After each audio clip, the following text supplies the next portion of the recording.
Hay una tristeza en mi corazón por una injusticia muy grande. ¿Puedo ponerlo en palabras? Sí, es simple, es de lo más sencillo. En un año donde estrenaron series titánicas como Frieren, Scott Pilgrim y la segunda de Spy Family, hubo un título que me voló la cabeza, robó literalmente mi corazón e hizo que me sacara el sombrero, pero no veo a nadie hablando de ella por estos lugares.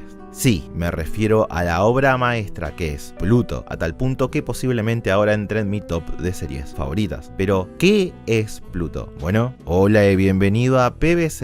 Respondamos esa pregunta en este pequeño video. Pluto es básicamente la tercera entrega del genio absoluto de Naoki Urasawa, creador de mega clásicos de la puta madre como lo son 20th Century Boys, Monster y Billy Bat. Además de esto, Pluto es una obra muy especial para él como persona. En sus propias palabras, fue el manga que más ansiedad le generó dibujar por no decepcionar a la gente y el legado que implica este título, ya que el manga y el anime están inspirados en una de las sagas más icónicas de Tetsuwan Atom, conocida más comúnmente por estos lados como Astro Boy, y que no es poca cosa para este muchacho porque luego de leerla en su infancia fue literalmente la razón por la que decidió dedicar su vida a este medio impreso y contar historias. La presión, como te imaginarás, debió ser tremenda al tocar la obra más icónica y reconocida del autor que lo marcó a él para siempre. Al mismo tiempo, al igual que en sus otros mangas, Pluto es un título que se enfoca en un misterio con tintes noir mientras realiza preguntas bastante profundas a la audiencia sobre nuestra propia existencia y sobre lo que nos define como especie. Además, hay pequeñas decisiones bastante interesantes, como por ejemplo de que a pesar de que está inspirada en Atom, este no es realmente el protagonista y está lejos de ser tu héroe perfecto que tira rayos láser a lo Mega Man. Pluto explora una sociedad donde los robots, a pesar de no haber sido diseñados para sentir, poco a poco empiezan a parecerse más y más a los humanos, los cuales al ver esto generan cierto rechazo hacia estas máquinas y hasta se ponen violentos contra estos pobres seres mecánicos. Pero el conflicto principal es distinto, está inspirado en el manga original de Astro Boy, donde una identidad misteriosa llamada Pluto estaba atacando a los robots más avanzados del mundo, donde en la versión original de la historia solo lo hacía para comprobar que era el más fuerte, con una trama de venganza funcional pero sencilla por parte de su creador, mientras que acá Urasawa le dio una vuelta de tuerca increíble, tomando de base esas ideas motivadas por una venganza algo sencilla, acorde a los tiempos de la publicación por supuesto. Urasawa tomó eso y logró elaborar una historia motivada por los ecos del horror que puede dejar una guerra en el cercano oriente y cómo uno de los sentimientos que más nos define, el odio, puede perpetuarse y generar todavía más dolor a largo plazo, algo que hoy más que nunca es un mensaje relevante para nosotros como audiencia. En el proceso además vemos a través de los ojos de Geshik, el protagonista, el cual es un detective autómata, las injusticias y formas de vivir en este mundo, de robots esclavos que intentan comprender a las personas y de humanos que realmente los odian. Y esto además se ve a partir de un montón de sutilezas todo el tiempo presentes de distinta manera muy creativa que la obra va ofreciendo. Por ejemplo, las personas tratan recontra bien a Geshik al pensar que es un ser humano de carne y hueso, y una vez que saben que es un ser sintético similar a un humano visualmente, se nota un cambio, un trato despectivo como si el detective fuera un ser inferior, una regresión social a un sistema de castas donde hay ciudadanos y esclavos, a pesar de que estas máquinas tienen legalmente derechos, en teoría son ciudadanos, pero la cosa no termina ahí.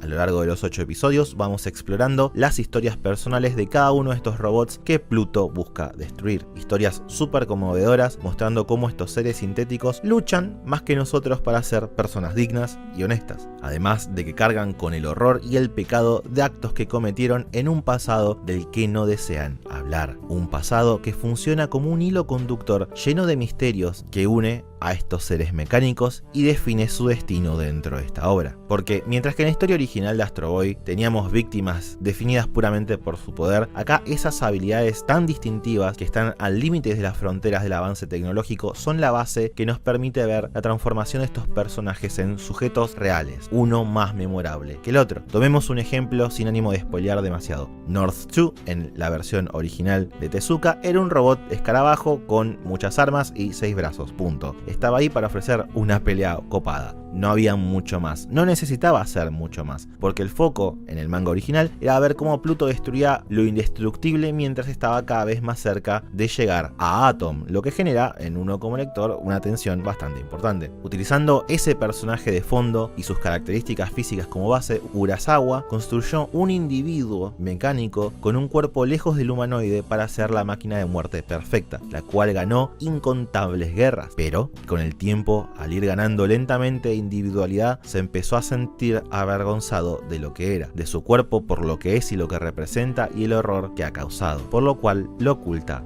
bajo una capa e intenta hacer algo muy distinto, a batallar. En su episodio vemos cómo a través de la música intenta ser más que un arma, cómo busca conectar con su nuevo amo, el cual ve a las máquinas solo como herramientas de muerte y de guerra, y con el paso del tiempo terminan descubriendo que entre ellos dos hay algo más, un vínculo de amistad. Es la historia de dos personas dañadas emocionalmente, formando una dinámica que uno como audiencia lentamente a lo largo del episodio de 40 minutos termina adorando. Al final del día, este capítulo tiene más impacto, más creatividad y una conclusión más satisfactoria que muchísimos largometrajes. Vos salís de ahí conociendo perfectamente a ambos sujetos y sintiendo cada segundo de lo que vivieron. En el proceso también hay otros detalles muy buenos, como por ejemplo que aparece Blackjack haciendo un glorioso, sutil y muy inteligente cameo, como una suerte de veneración a lo que es el legado de todas las obras de Tezuka y a los fans más hardcore de Atom. Es un plus que suma y si no lo notas no pasa nada, porque eso es Pluto, una historia que explora múltiples enigmas de una forma bastante sofisticada. ¿Qué es ser humano? ¿Qué diferencia a un ser sintético de nosotros si empieza a sentir? ¿Qué es Pluto? ¿Qué conecta a estos robots? ¿Cuál es esa historia escondida de la cual nadie quiere hablar? Es una red de preguntas que van consiguiendo a lo largo de la historia sus respuestas, todas satisfactorias en mayor o menor medida. Para el colmo, en un buen sentido, la obra te ofrece todo eso mientras además te construye al antagonista como algo más allá de la comprensión. Todo gracias a que ese es uno de los rasgos más fuertes de Urasawa como escritor. El villano se siente como algo intangible, algo que no se logra comprender. Podríamos decir que es como una fuerza de la naturaleza. Lo ha logrado con un simple asesino y con un tipo de una máscara, y bueno, ahora también con Pluto, que más que sentirse como un robot, se percibe como una fuerza imparable más allá de lo entendible, una manifestación casi intangible, una tormenta de odio acumulado, que no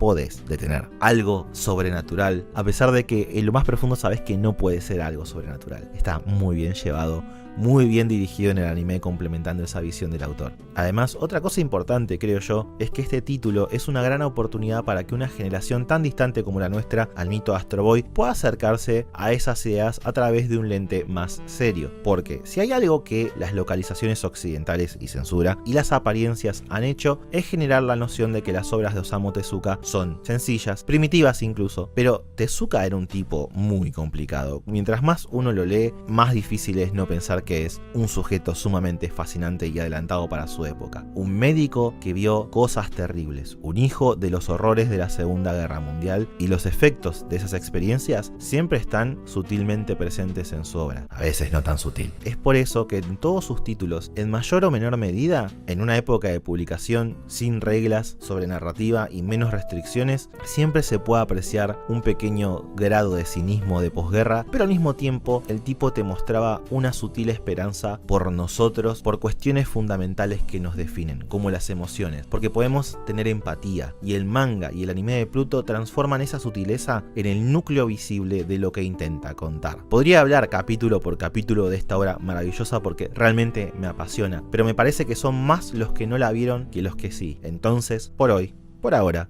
este pequeño video solo busca hacer una muy fuerte recomendación de la que para mí es la serie del año por lejos. Una historia que irónicamente había sido escrita hace 20 años y que hoy día es más relevante que nunca por el crecimiento e incertidumbre que genera mucha gente la inteligencia artificial, y ni hablar de los constantes conflictos geopolíticos que estamos viendo últimamente día a día. Espero que este título tenga éxito, no solo porque nos permite a futuro ver adaptaciones de otras obras de Urasawa, sino que esta forma de producir producir anime de 8 capítulos, de 40 minutos a 1 hora, con calidad de película, tiene un potencial enorme y tal vez sea un paso correcto para el medio. Porque Pluto es eso, capítulos sumamente satisfactorios por sí mismos que construyen a lo largo una gran historia donde todos los personajes ofrecen y exploran algo valioso con un mensaje claro y más relevante que nunca, creado por un hombre en 1952 que pudo ver venir un montón de cosas, que además es un mensaje que fue llevado a su máxima expresión por el fan más grande de Tezuka en 2003 y ahora fuertemente complementada en su excelente adaptación de 2023. Este mensaje puede llegar a mucha más gente. Así que nada, te recomiendo Pluto. Si ya la viste, me encantaría leer qué te pareció o cuál es tu manga favorito de Urasawa. Y como siempre, nos vemos la semana que viene.